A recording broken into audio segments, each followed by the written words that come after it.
Researchers monitoring Arctic fox populations in Svalbard had never seen anything like the animal they encountered in the spring of 2020. What began as a routine study of the region's small foxes, typically weighing just 6 to 12 pounds, turned into a discovery that shook their understanding of the species. This extraordinary fox, later nicknamed Fenrir, after the mythical wolf of Norse legend, defied expectations with its massive size and unbelievable strength.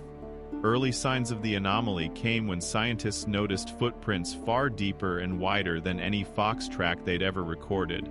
Instead of the light imprints of a 10-pound fox, the tracks looked as though left by a coyote twice its size. Unsure of what they were looking at, the researchers set up infrared-triggered cameras throughout the territory, hoping to catch movement through the long Arctic night. They didn't have to wait long.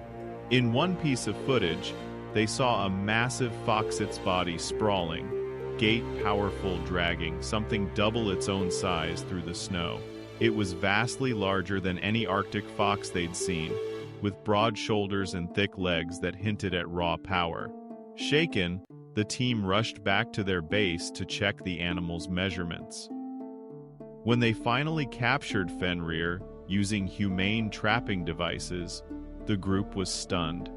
The fox weighed in at a muscular 38 pounds, bigger than many coyotes that occasionally roam the outskirts of Svalbard. Its skull was broad, teeth massive, and fur long, and luscious a coat that shimmered white and silver in the bright polar light. For comparison, the typical Arctic fox maxes out around 12 pounds. Fenrir eclipsed that, its frame dwarfing even the largest known specimens. That night, around a crackling stove and under the northern lights, Fenrir dominated every conversation. What genetic anomaly created such an outlier? Was it hybridized with another canid species, coyote, wolf? DNA tests were run in laboratories across Norway and across the UK. The results were clear. Fenrir was pure Arctic fox, Vulpes lagopus, with no traces of hybridization. His gene was simply a freak mutation that amplified the species to astonishing proportions. As weeks passed, more gripping footage surfaced from the remote camera traps. One video showed Fenrir dragging a reindeer carcass on adult deer that could stand almost as tall as he was at the shoulder. For a lone fox to haul a carcass like that across snow and ice begged comprehension. The very image defied conventional biology. Foxes scavenged smaller game, birds, even leftover kills. They never behaved like wolves or coyotes. Yet Fenrir shrugged snow off his coat and didn't stop. Researchers followed his trail across the tundra. They watched him bury food for later, in case the summer hunting season turned lean. They watched him patrol a territory that overlapped with several other foxes, marking his domain, and they watched him vanish into the sleet, the legend of the giant fox echoing across the islands. Soon, local rangers and adventurous hikers began referring to him by the mythic name of Fenrir, marking phone lines with sightings and stories. Scientific papers poured out descriptions of Fenrir's proportions, behaviors, and genetics. Journals that once confined Arctic foxes to models of small, wiry predators now included photos of a creature that looked like a wolf-shaped fox. Researchers speculated that the mutation might involve growth hormone regulation or metabolic changes, making a larger body feasible in the harsh Arctic environment. Fenrir could have gained an advantage in harsh winters, a bigger fat reserve, and more strength to bury caches, fend rivals, encrypt food stores in ice and snow. But such size rarely appears out of thin air. The team worried, what about the consequences? Would his larger frame require more food than the ecosystem could afford? Could he outcompete local foxes or even other predators? Monitoring continued not just to marvel at Fenrir, but to ensure his presence didn't ripple dangerously through the fragile Arctic food web. Fenrir became a wild celebrity in scientific circles.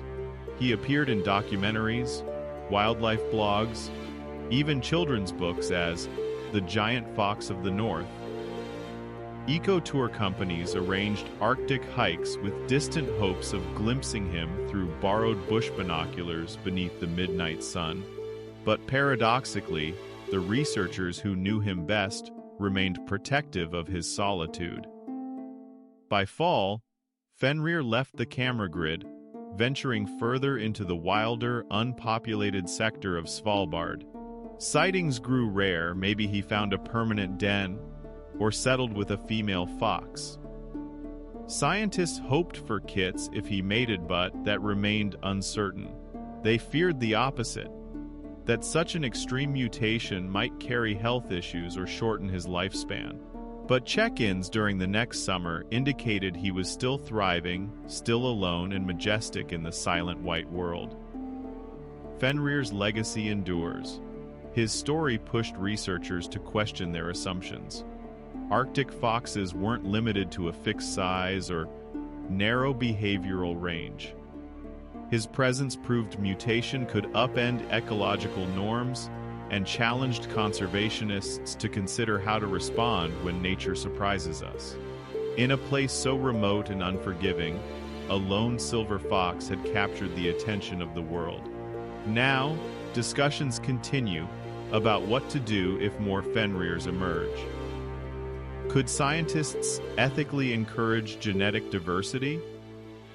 Or might they intervene to prevent unnatural domination of ecosystems? Those questions remain open. But one thing is certain: the giant Arctic fox may be a miracle, but he's also a reminder that nature is more unpredictable and wondrous than anyone might design.